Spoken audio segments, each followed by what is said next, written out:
এই পৃথিবীটা বড় কঠিন, বড় নির্মম।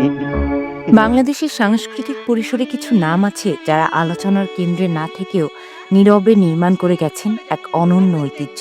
তেমনই এক নাম সিরাজুল ইসলাম।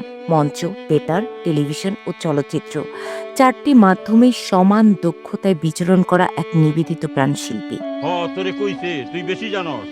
বলেছি তো, নানি কইল 200-র বেশি সার্ভিস ও ফিচারে লেনদেনের সব বিকাশ অ্যাপে সম্ভব।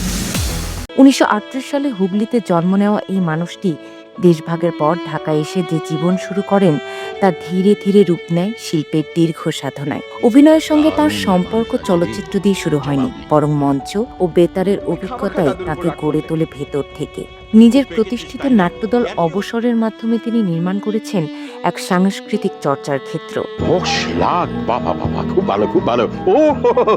1960 সালে রাজা এলো শহরে চলচ্চিত্র দিয়ে তার বড় পর্দায় অভিষেক ঘটে। এরপর প্রায় 3 শতাধিক চলচ্চিত্রে অভিনয় করে তিনি হয়ে ওঠেন বাংলা চলচ্চিত্রের এক নির্ভরযোগ্য চরিত্রাভিনেতা।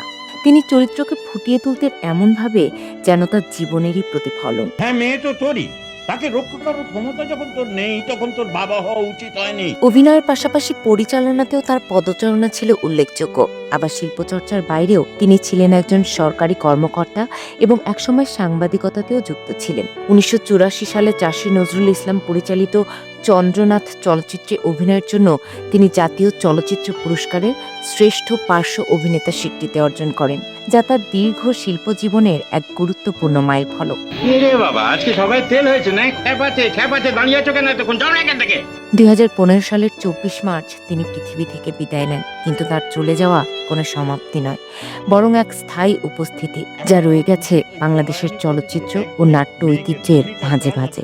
নতুন কোনো ভুল না করে বসে।